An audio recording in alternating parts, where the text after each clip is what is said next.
먼저 고난받는 이들과 함께하는 모임의 김지혜 님께서 그날의 기억을 나눠주시겠습니다.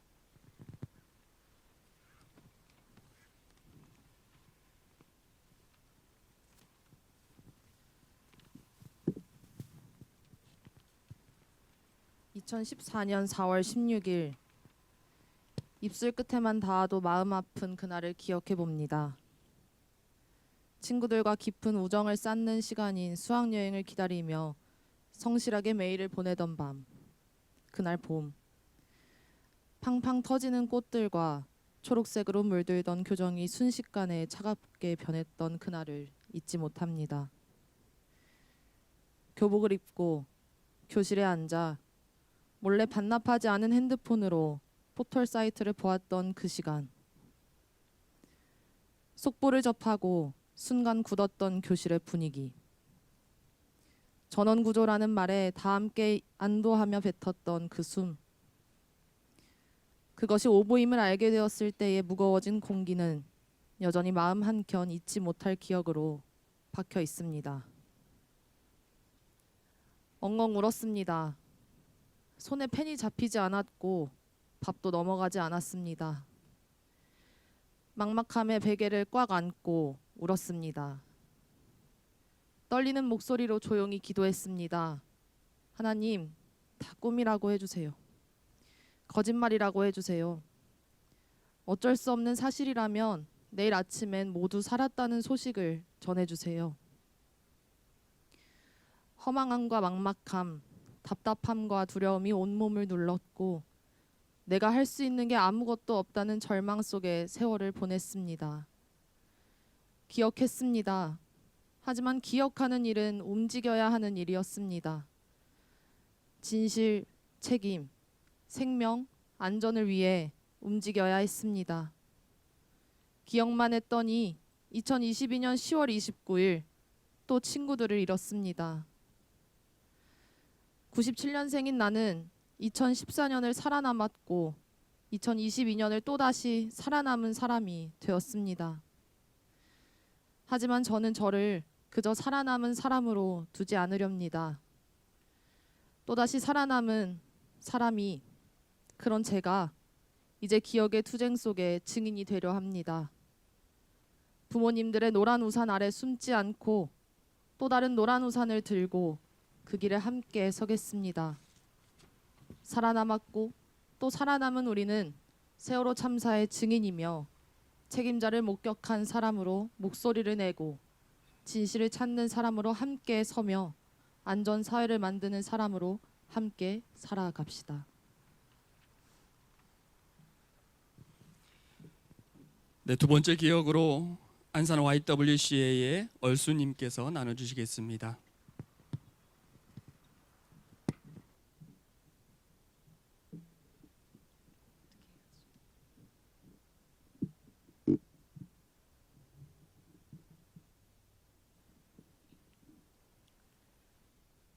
보면 그런 사람이 있습니다. 죽어도 더 주고 싶고 시간이 허락한다면 더 많은 시간을 함께하고 싶은 사람들. 제게는 단원고 2학년 4반 박수연 엄마 영옥 언니와 3반 유예은 엄마 은희 언니가 그런 존재였습니다.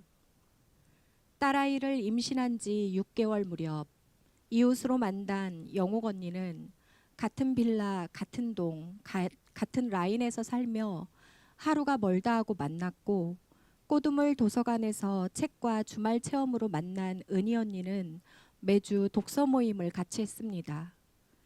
두 언니와 언니들의 아이들로 덕분에 더 많이 웃었고 인연을 더 귀하게 여겼고 세상을 더 아끼며 살게 되었습니다. 그날 2014년 4월 16일 인터넷을 통해 배가 침몰했다는 소식을 듣고 영옥 언니에게 전화했을 때 아이들은 모두 구조됐다는데 갈아입을 옷이 필요할 것 같아 서둘러 옷을 챙겨 내려가고 있으니 걱정하지 말라는 얘기를 듣고도 놀란 마음이 진정이 되지 않았습니다. 때가 되어 배는 고픈데 기운도 없고 입맛도 없는 이상한 날이었습니다. 반찬도 없이 물에 밥을 말아 한술 뜨고 다시 인터넷에 접속해 보니 상황은 급변해 있었습니다. 아, 어떻게 이런 일이 있을 수 있지? 그래도 괜찮을 거야. 대한민국이 어떤 나라인데 걱정할 일은 없을 거야. 그러면서도 해가 저무는 시간, 아이들이 아무도 다치지 않고 무사히 돌아오기를 바라는 마음으로 딸아이를 데리고 지척에 있는 단원 고등학교를 찾아갔습니다. 모이자고 소식을 주고받은 것도 아닌데 많은 사람이 학교에 모였습니다. 모인 이들끼리 촛불을 켜고 기도를 했고 이런 날들이 며칠이고 이어졌지만 수연이도 예은이도 슬기도 이삭이도 끝내 돌아오지 못했습니다. 그날 이후 3명인 우리 가족 중 하나는 하나님이 없다고, 종교는 또 다른 권력의 하나일 뿐이라고, 교회는 영혼 구원과 세상의 평화를 위하는 곳이 아니라며 교회를 등졌고, 한 사람은 어제의 하나님이 오늘은 없는 날마다 헷갈려하며 한 발만 교회에 걸쳤고, 한 사람은 더 돈독한 신앙심을 가지고 교회와 더욱 가까워졌습니다. 세상도 이와 다르지 않겠지요. 등 돌리거나 흔들리거나 더 깊이 나아가거나 10년이 지난 지금 4.16 그날을 증언하며 오늘의 기억 예배가 정의와 평화가 강물처럼 흐르는 세상, 아픈 자 옆에서 눈치 보지 않고 곁을 내어주며 손잡아주는 세상, 행복한 내일을 꿈꾸는 세상을 만드는 초석이 되길 소망합니다.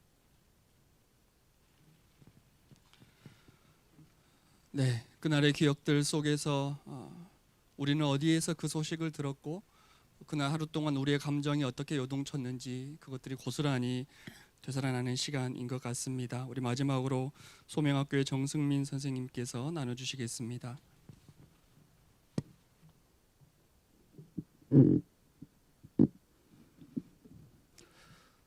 세월호 10주기를 맞이하며 10년 전 그날을 돌아보았습니다.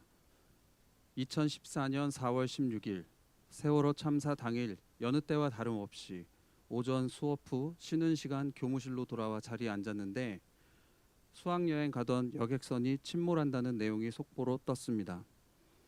학생들은 가만히 있으라는 선내 방송만 믿고 구조를 기다린 채로 배와 함께 가라앉았다는 것을 오후에 알게 되었습니다. 제가 근무하는 소명학교 전교생이 200명 정도인데 전교생 숫자보다 많은 인원이 한순간에 참사를 겪게 되었다는 사실이 도저히 믿기지 않았습니다. 가슴이 답답하고 집에 귀가해서도 속보로 전해지는 소식에만 귀를 기울였습니다. 사회적 분위기는 여전히 가만히 있으라를 강요합니다. 교육은 가만히 있는 것이 아니고 궁금한 것에 대해 묻고 대답하는 것입니다. 왜 이런 아픔이 우리 사회에서 일어났습니까? 누구의 책임입니까? 다시는 이런 참사가 발생하지 않기 위해 우리는 무엇을 바꿔야 하나요? 교사도 학생도 물을 수 있어야 합니다. 그리고 함께 대답하고 우리 삶 속에 접목시켜야 하는 것입니다. 4.16 생명안전공원이 조속히 세워진다면 학생들과 함께 생명안전공원을 방문해 생명 안전의 가치에 대해 배울 수 있을 것입니다. 별이 된 친구들을 기억하며 이 아픔에 대해 묻고 대답할 수 있을 것입니다. 4.16 생명안전공원이 세워져 대한민국 생명안전교육에 새로운 역사를 써나가면 좋겠습니다. 그 시간이 오기를 기독교사로서 세월호 10주기에 두 손 모아 기도해 봅니다.